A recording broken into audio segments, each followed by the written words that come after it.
Hello friends, welcome to அறுசுவை சமையல். இன்றைக்கி நம்ம அறுசுவை சமையலில் 1 pot சிக்கன் கிரேவி எப்படி செய்கிறதுன்னு பார்க்கலாம். இது செய்கிறது ரொம்பவே ஈஸி அண்ட் இதோட டேஸ்ட் வந்து அல்டிமேட்டாக இருக்கும். ஸோ கண்டிப்பாக ட்ரை பண்ணி பாருங்கள். இதுக்கு ஃபஸ்ட்டு கடாயில் ஒரு 4 டீஸ்பூன் எண்ணெய் சேர்த்துக்கோங்க. அது கூட 1 இன்ச் பட்டை, 2 கிராம்பு, ஒரு கல்பாசி பூ சேர்த்து அது நல்லா பொரிஞ்ச உடனே ஒரு 4 மீடியம் சைஸ் ஆனியனை கட் பண்ணி சேர்த்துக்கோங்க. ஆனியன் நல்லா கோல்டன் ப்ரௌன் ஆகணும். இந்த ஆனியன் வந்து நல்லா நம்ம வதக்கிறதுனால நம்மளோட கிரேவி அண்ட் அந்த ஃப்ரை வந்து டேஸ்ட்டாக இருக்கும். இந்த ரெசிபி செஞ்சு முடித்த உடனே நமக்கு குக் ஆகிட்டு இருக்கும் போது அது மேலே வந்து ஒரு கிரேவி மாதிரி வரும். அந்த கிரேவியை நீங்கள் ரைஸ்லையுமே போட்டு சாப்பிட்லாம். அண்ட் லாஸ்ட்டாக அதை நல்லா ஆயில் ஊற்றி நம்ம வந்து ரோஸ்ட் பண்ணோன்னா நமக்கு ஃப்ரை லாஸ்ட்டாக ரெடி ஆகிடும். இப்போது நம்ம அது கூட 2 கொத்து கருவேப்பிலை சேர்த்துக்கோங்க. கருவேப்பிலை வந்து கண்டிப்பாக சேர்த்துக்கணும். எந்த ஒரு நான்வெஜ் ரெசிபிக்குமே அது ஒரு நல்ல ஒரு ஃப்ளேவர் கொடுக்கும். ஸோ கண்டிப்பாக சேர்த்துக்கோங்க. இப்போ இதை சேர்த்துட்டு நல்லா வதக்கிக்கோங்க. இது கூட ஒரு 1/2 டீஸ்பூன் கல் உப்பு சேர்த்துக்கோங்க. உப்பு சேர்த்துட்டு நல்லா வதக்கிக்கோங்க திருப்பி.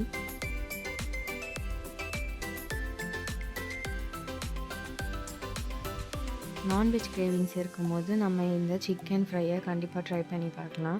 ஸோ ஆனியன் நல்லா வதங்கிடுச்சு. இப்போ இது கூட 2 டீஸ்பூன் இஞ்சி பூண்டு பேஸ்ட் சேர்த்துக்கோங்க.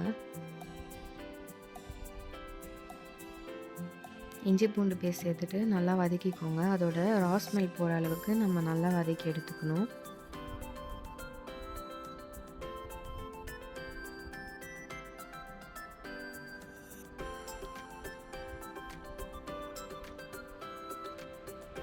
இந்த சிக்கன் கிரேவி ரைஸ்க்கு மட்டும் இல்லாமல் சப்பாத்தி, இட்லி, தோசை எல்லாத்துக்குமே பர்ஃபெக்டாக இருக்கும்.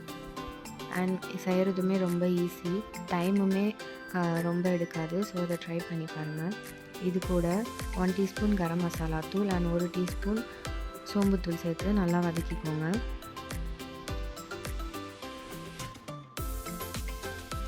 நம்ம சோம்பு பவுடர் ஆட் பண்ணுறதுனால இதுக்கு ஒரு நல்ல ஃப்ளேவர் கொடுக்கும். ஸோ கண்டிப்பாக ஆட் பண்ணிக்கோங்க. இதை நல்லா வதக்கிறதுல தான் நமக்கு அந்த கிரேவியோட டேஸ்ட் இருக்குது. ஸோ இது கூட 3 மீடியம் சைஸ் தக்காளி ஆட் பண்ணிக்கோங்க. தக்காளியும் சேர்த்துட்டு தக்காளி வந்து நல்லா ஸ்மாஷ் ஆகிற அளவுக்கு நம்ம வதக்கி எடுத்துக்கணும்.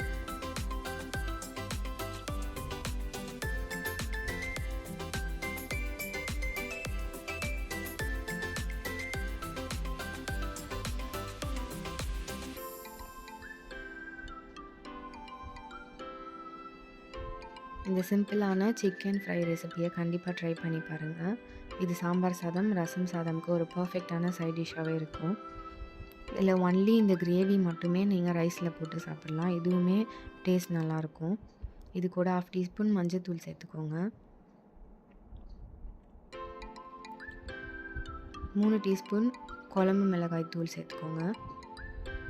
தனி மிளகாய் தூளாக இருந்தால் 2 டீஸ்பூன் சேர்த்துக்கோங்க. இது சேர்த்துட்டு நல்லா வதக்கிக்கோங்க.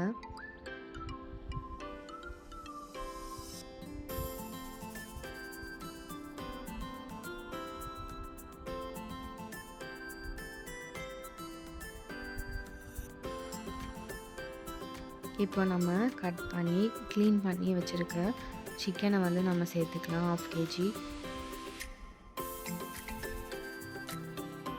சிக்கன் சேர்த்துட்டு நல்லா வதக்கிக்கோங்க. சிக்கன்லேருந்தே நமக்கு தண்ணி வரும்.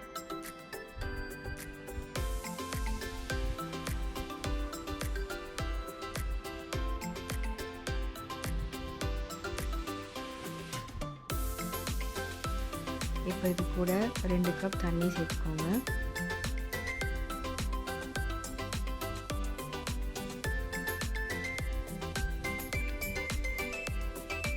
தண்ணி சேர்த்துட்டு ஒரு தடவை மிக்ஸ் பண்ணி லிட் வச்சு க்ளோஸ் பண்ணி ஒரு 15 மினிட்ஸ் பாயில் பண்ணிக்கோங்க அந்த சிக்கனை. தண்ணி இதுக்கு ரொம்ப ஊற்ற தேவையில்லை. ஸோ அந்த சிக்கனோட அளவுக்கு ஊற்றினா போதும்.